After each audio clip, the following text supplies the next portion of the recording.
Well, hello, church, and welcome back to our time apart where we continue to stay together and connected virtually here through these daily devotions. I'd invite you to join with me. Go to your Bibles at home or online, in a separate window there. Turn on 1 Corinthians 12. And here's the text that we'll be talking about in our devotion today. So it says, just as one body is one and has many members, all the members of the body, though many, are one. So it is with Christ. For in one Spirit we are baptized into one body, whether we're Jewish or Greek, slaves or free, we're all made to drink of that same Spirit. Indeed, one body doesn't consist of one member, but of many. If a foot were to say, I'm not a hand, I don't belong to this body, that would not make it any less a part of the body. And if the ear would say, because I'm not an eye, I don't belong, it would not make it any less a part of the body. If the whole body were an eye, what good would the hearing be? If the whole body were hearing, where would your sense of smell be? But as it is, God arranged the members of the body, each of them as He chose. If all were a single member, where would that body be? Exactly. So I remember when I was in 8th grade, my family moved from where we were living to a little quiet lane, Larkspur Lane in Ohio. And, you could hear the meadowlarks, and it was a nice forest. It was a gravel road. Had to walk down the end of the street to catch the bus every day, and it was nice. And I remember as I would do our chores, our lawn, I was the one who mowed the lawn and things like that.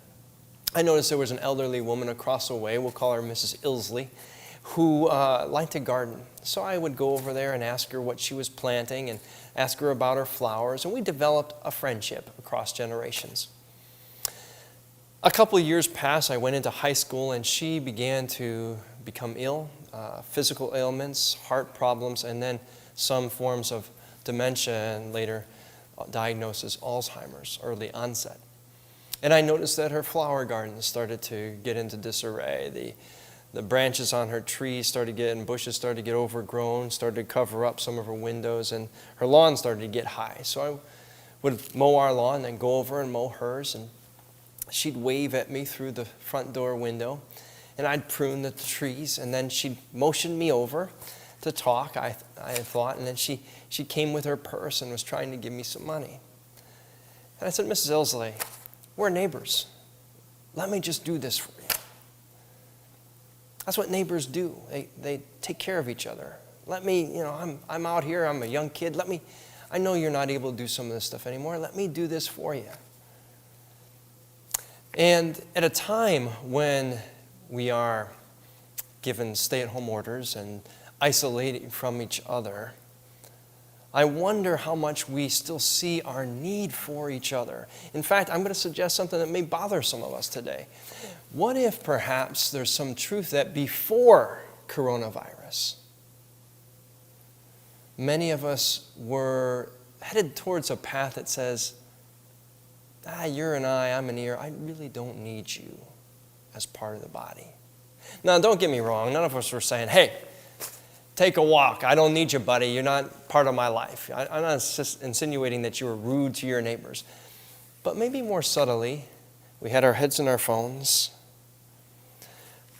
We communicated just with text. Oh, where are the kids at today?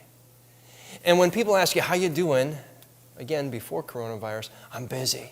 Oh, I'm just so busy. The calendar's full. I'm exhausted. Who has time for anything? Or anyone? Maybe one of the things the Spirit has to teach us in all of our worlds built upon busyness, that we forgot how much we need each other. How much time do we have to give to our children, our friends? How many friendships kind of distance themselves because we didn't have any real connection? Yeah, a virtual connection, maybe a phone call, but mostly just no facial expression, no emotion text. It's all just digital. Well, maybe something's been lost. I don't know about you, but yeah, there's a lot of unpleasantries about lockdowns and stay at home and social distancing. But last night, my family and I had one of the most beautiful dinners together, an impromptu dance party, karaoke. There was tons of laughter. And though the world around us is chaotic, there was just a lot of care for each other in that moment. It was beautiful. And I was so thankful to God for our togetherness and the ways that we found ways to be in all the chaos. Paul, when he was writing to his church in Corinth, was aware that they were playing competition games about who was better, who was a better preacher, who was a better teacher, who had better spiritual gifts. He said, guys, knock that stuff out. The real reality of God is love. How you give it and who receives it. The connections we have with each other. We need each other. So I'd like to close with a prayer that a friend sent me from our church.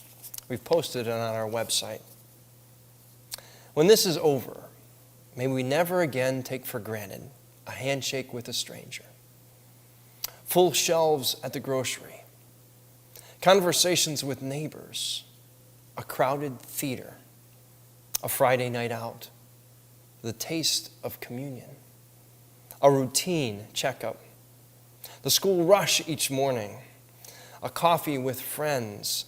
A stadium roaring. Each deep breath, a boring Tuesday, life itself.